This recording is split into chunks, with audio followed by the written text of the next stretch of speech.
Ассаламу алейкум и сянмысы всем мира. С вами Ренат Хабибуллин и татары сквозь время. Уже не первую передачу мы говорим о Золотой Орде как об основном факторе этногенеза татар. Мы узнали о границах Золотой Орды, ее системе управления, религии, языке и культуре. Но кого же все-таки называли в Золотой Орде татарами? Именно об этом и пойдет речь в нашем сегодняшнем выпуске. Поехали! Монгольское нашествие, прокатившееся в первой половине 13 века по Азии и Европе, практически полностью разрушило прежнее течение жизни в цивилизованном мире. Последствия походов Чингисхана и его потомков, несмотря на их грандиозность, не привели, видимо, к массовому переселению в Восточную Европу и Ближний Восток новых кочевых племен. Однако они сделали возможным создание империи чингизидов и распространение здесь нового этнонима – татары.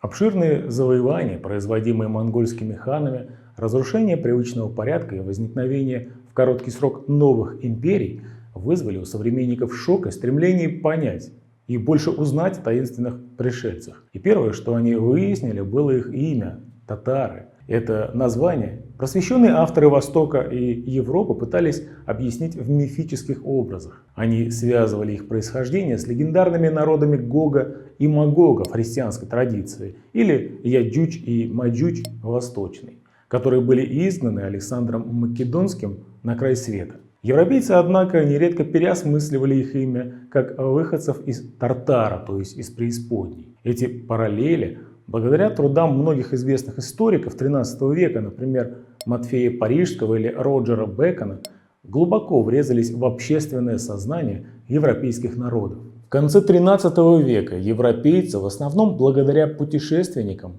христианских миссионеров ко двору монгольских ханов, ближе познакомились с историей татар. В научный оборот стали входить новые, более реалистичные версии об их происхождении. Первые европейские монахи, проникшие вглубь европейских степей в надежде найти союзников против татар в лице жителей царства пресвитера Иоанна, к своему удивлению узнали, что татары отнюдь не завоеватели, а покоренный народ, и что к тому же под их именем часто скрывается целый конгломерат племен.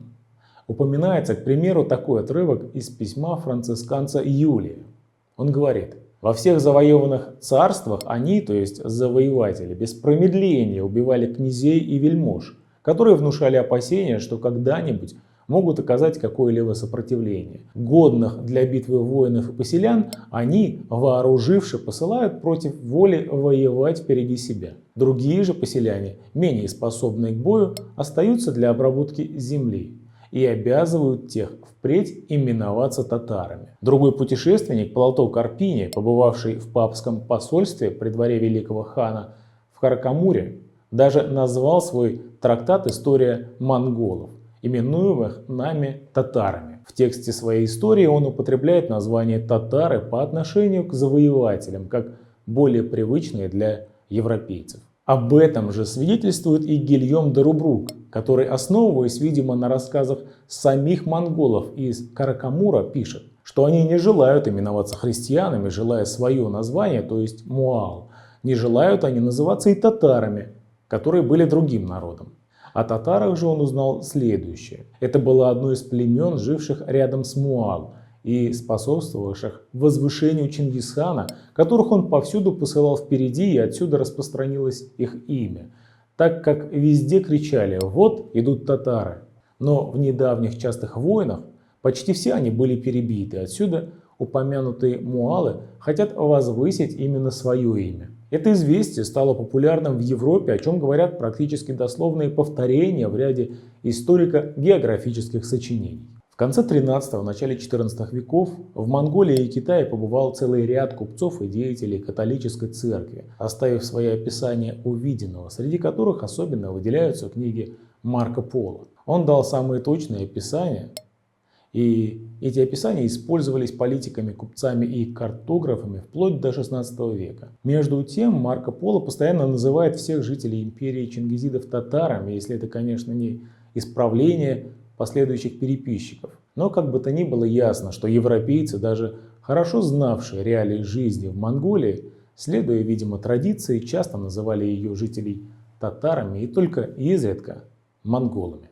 Судя по анализу письменных источников, определенно можно сказать, что правящая верхушка, то есть знать великого монгольского государства, предпочитали называть себя монгол. По словам Рашад ад-Дина, целый ряд племен из самовосхваления называют себя монголами, несмотря на то, что в древности они не признавали этого имени. Под именем татар, очевидно, понимались остатки разгромленных народов, собранных в особые войска. Не исключено, что основная часть этих разноплеменных отрядов была передана в улус Джучи. Самих же монголов в улусе Джучи было лишь 4000 человек.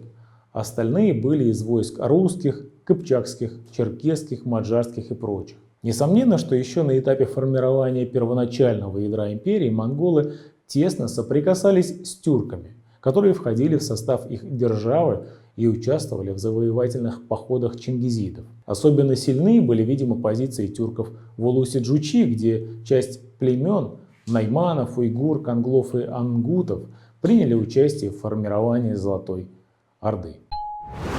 Монгольское завоевание не только уничтожило государство и разрушило целые народы, но и подчинило их военно-административной системе улуса Джучи. Включение кочевых племен в монгольскую улусную и клановую структуры на правах зависимых сопровождалось уничтожением или изгнанием старой родовой элиты, массовым переселением народов и разрывом прежних родовых связей. И хотя, как показывает изучение персидских источников, термин «дашты-кыпчак» продолжал использоваться соседями применительно к восточноевропейским и поволжским степям, в XIII и XIV веках он постепенно теряет этническую определенность и переосмысливается как территория государства джучитов. И не случайно, что в условиях распада старого самосознания значительная часть населения, особенно знать, стремилась включиться в новую социальную систему. Дашты и Кыпчак, где происходили подобные процессы распиления племенной структуры кыпчаков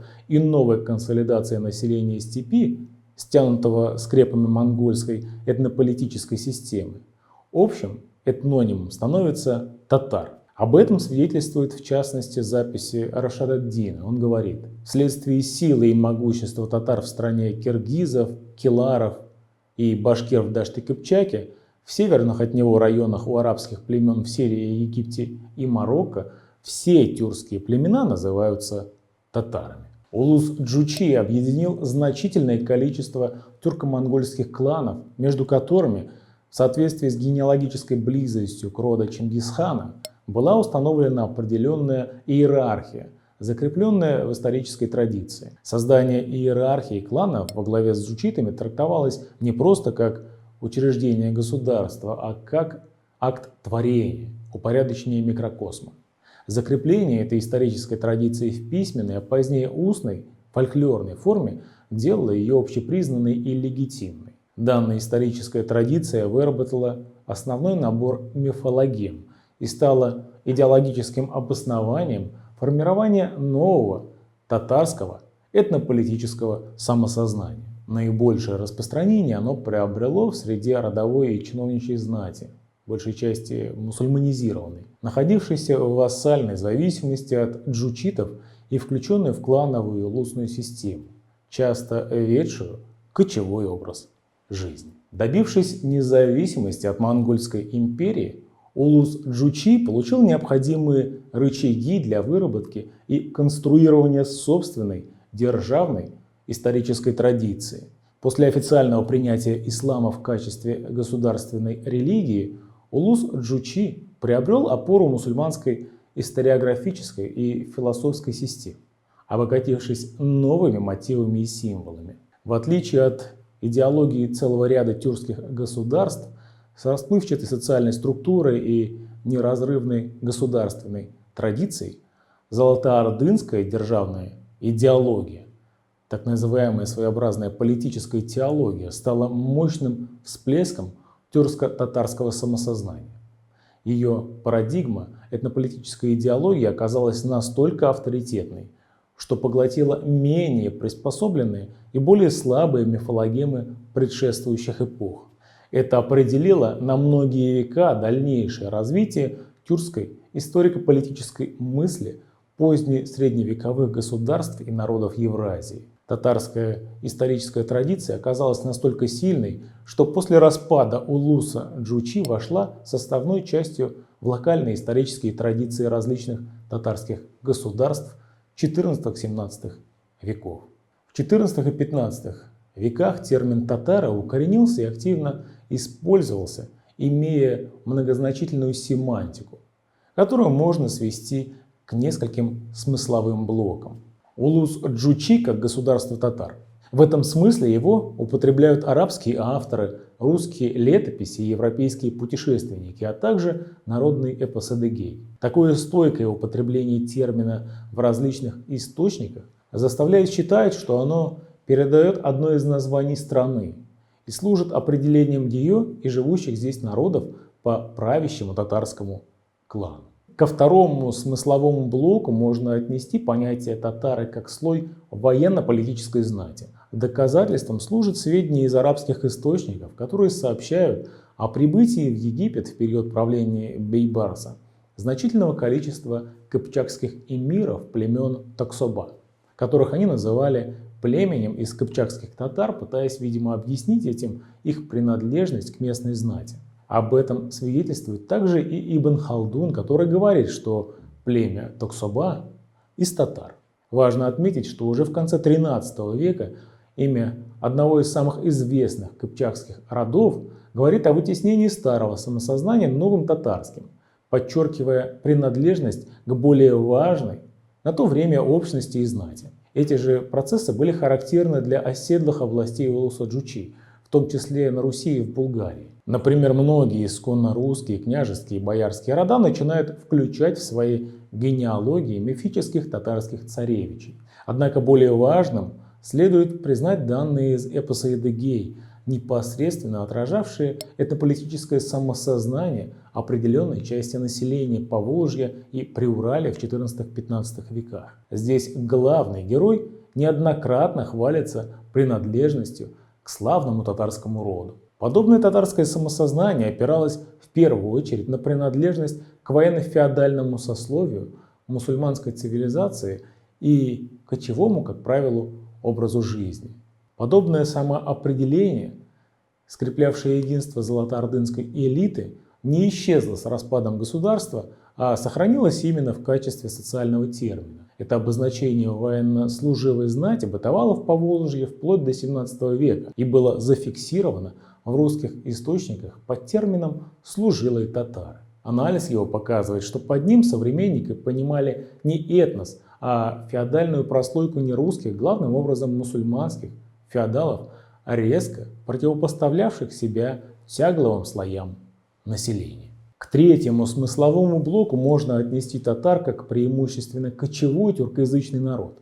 Этот термин близок к предыдущему и отражает, скорее всего, не самоназвание народа, а его экзоэтноним. В том же эпосе Адыгей татары упоминаются как население степи Золотой Орды. И вообще население причерноморских и приволжских степей называли татарами практически все европейские источники XV-XVII веков.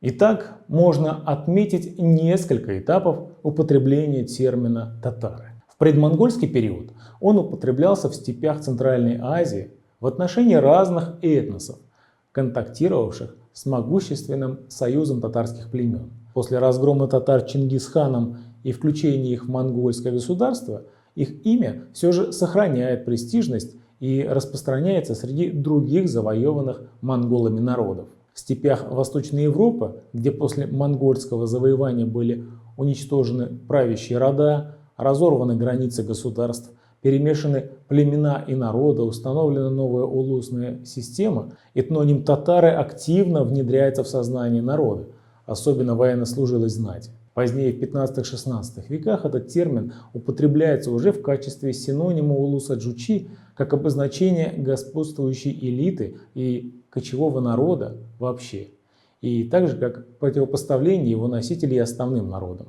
Однако же основное население страны, как оседлое, так и кочевое, скорее всего называло себя просто по конфессиональному признаку – мусульмане. Друзья, Напишите в комментариях, что нового вы узнали из нашего выпуска. Обязательно дайте знать о том, какие темы вы хотели бы увидеть в качестве основных в наших будущих передачах. В следующем выпуске мы поговорим о причинах распада Великой Золотой Орды. Будьте с нами, ставьте уверенный татарский лайк этому видео. И всем мира, сау булгыз и ассаламу алейкум. Пока.